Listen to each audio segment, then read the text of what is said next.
Wife 11-year, 2 kids 11 and 9. She cheated for 8 months. I knew for the last 3, still working on it. To cut a long tale short, I've been married to my wife for 11 years and have 2 children, ages 11 and 9. I knew she cheated for the past 3 months since she cheated for 8 months.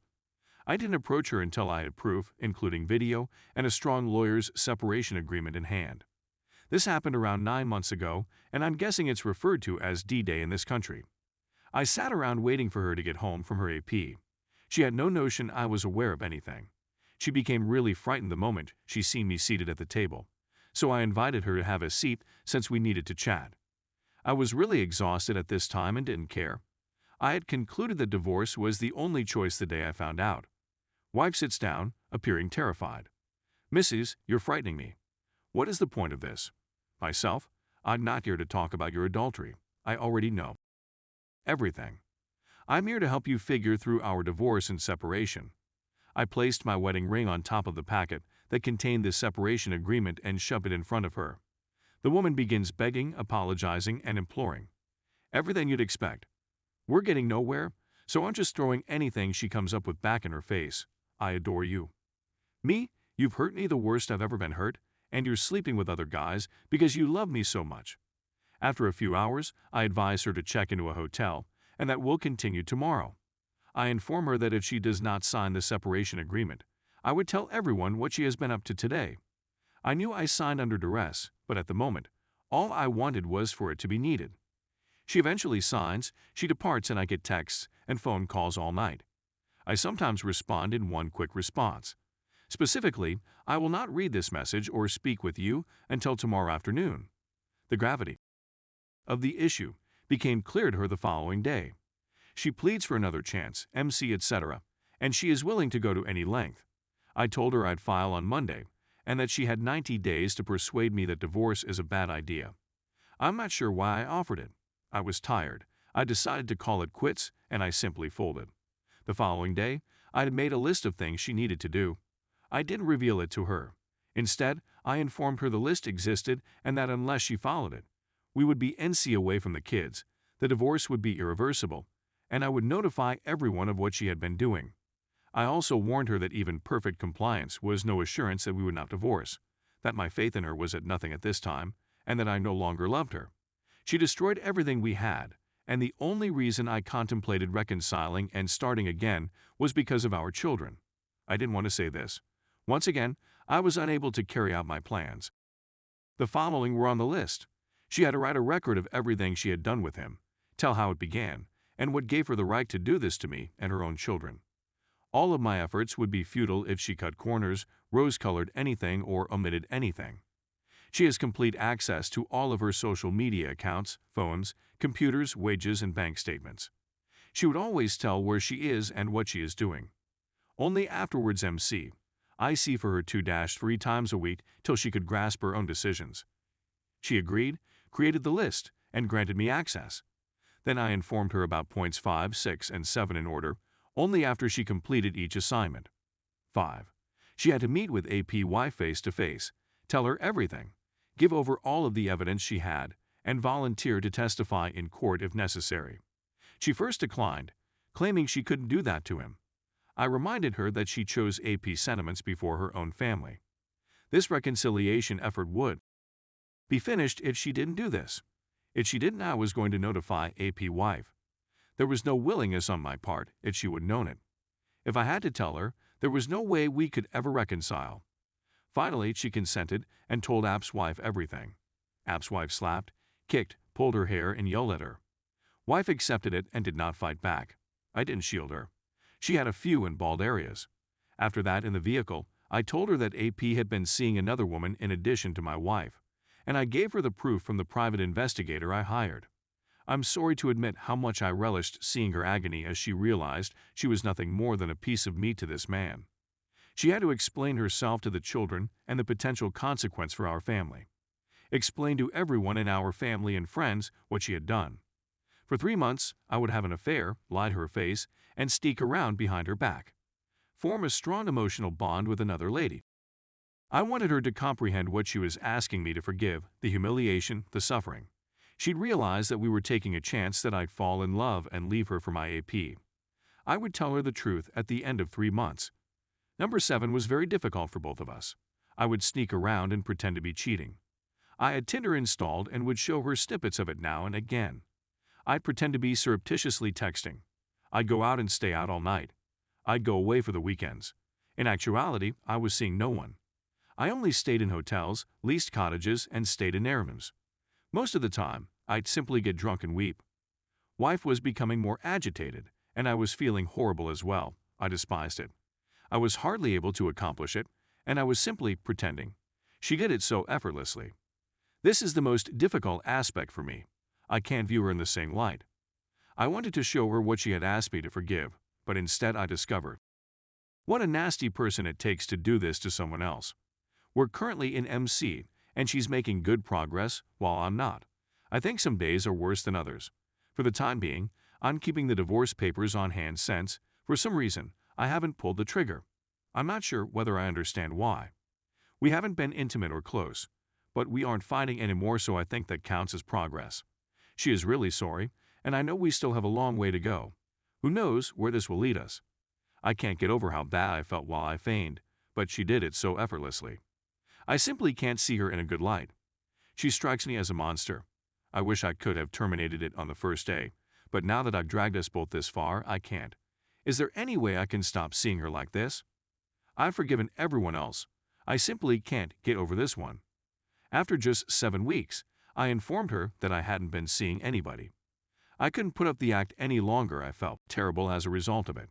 Update. We are well aware that our odds of success are slim, and that it will most likely be several years before we are out of the woods. But we both decided this morning that we are willing to give it a go. Some of what I said and many of the reactions she received just destroyed her. Nonetheless, we were able to have a genuine dialogue, something we both strive for but do not always achieve. To everyone who used absolutes while speaking to me, it's a very different experience to be in the center of something like this than it is to see it from the outside. Nothing is simple or straightforward. Emotions are overpowering, and simply opting to get out of bed in the morning to start a new day is difficult. If I were to attempt to express how difficult it is to think clearly and make excellent decisions, I would say this. Imagine that you are enjoying your life, that you are on top of a mountain, that you can see to the horizon in all directions, and that you have no uncertainties. You have a clear mind and thinking. You understand who you are, what you want, and where you want to go. Then image being off the mountain's peak, thrown in a dark lot coffin, and whirled around so quickly that all your blood flows down to your legs. You're practically passing out, you can't think straight, you're feeling queasy and dizzy, and you want to vomit more than anything. This is the only way I can describe the devastation my brain went through. In such a condition, I'm certain to make some poor decisions. In this condition, I believe everyone will make poor decisions. To some who said we were endangering our children, we disagree. We spoke with our children, and they are glad that we informed them and kept them engaged in our efforts. It's my family too, said my youngest. They believe in us more than we believe in ourselves, and they appreciate that we seek their advice and ideas. We have been extremely clear in informing them that we would not allow it if they pick sides. We've also made it quite obvious that none of this is their fault or duty. They have informed us that they like being engaged and assisting us both collectively and individually. They will provide encouraging words and additional hugs when they believe we are in need. They understand that this may not be fixable, but they have informed us that they would be unhappy if we quit up without giving it our all. The first few months were quite difficult, but now that things have settled down, they are thankful for the opportunity to participate. Some of their pals are in circumstances where their families are dissolving, and they feel like mushrooms, kept in the dark and fed garbage. So our children seem to be better off than we are, and I just hope we don't let them down too badly. To those who thought I was insane and couldn't understand how I could be so tough and abuse my wife while proposing reconciliation. To be clear, I had no intention of contributing anything. On D-Day, I was intended to terminate it as soon as possible. I was still resolved to do so when she returned the following day, offering to do everything and begging me to give her a chance. I couldn't do it at the time. I couldn't abandon her. I felt weak, ashamed of myself, and furious because I wanted her to suffer. But I still loved her deep down. I simply couldn't confess it or stop it. I took some time to think about it, created a list, and stated my requests. I never anticipated her to accede to the most difficult conditions in my wildest thoughts. I didn't expect her to inform the app's wife, nor did I expect her to tell our children, family, or friends, and I certainly didn't expect her to support me in my fake revenge affair. To be honest, I didn't want her to give up, but I also didn't want her to suffer. I was certain that her pain would make me feel better. It didn't work. I couldn't dispute that she was honest, that she wanted to sort things out, that she was sorry for what she had done as she did all I requested. She has done all she can to reconcile, but I must confess that I have not. I've been looking for a cause to give up and go, or to force her to give up and leave. I've been really harsh at times, I've unleashed my rage on her, and I'm a frightening person. She has just accepted it. She makes no attempt to justify herself. I'm not sure I trust her when she says she's never been terrified of me. She assures me that she is aware that I would never physically assault or harm her. I'm not so sure of myself. I've been dangerously near a few times. I pray I never have to. I'm afraid I'll irreparably damage or kill someone if I cross that boundary. To those who inquired about her motivations for doing so, we've come to the conclusion that she felt stuck and imprisoned. Our way of life was to be secure and comfortable. It struck her hard when her closest friend died, and she was susceptible to a snake charmer who understood precisely what kind of nonsense to throw at her.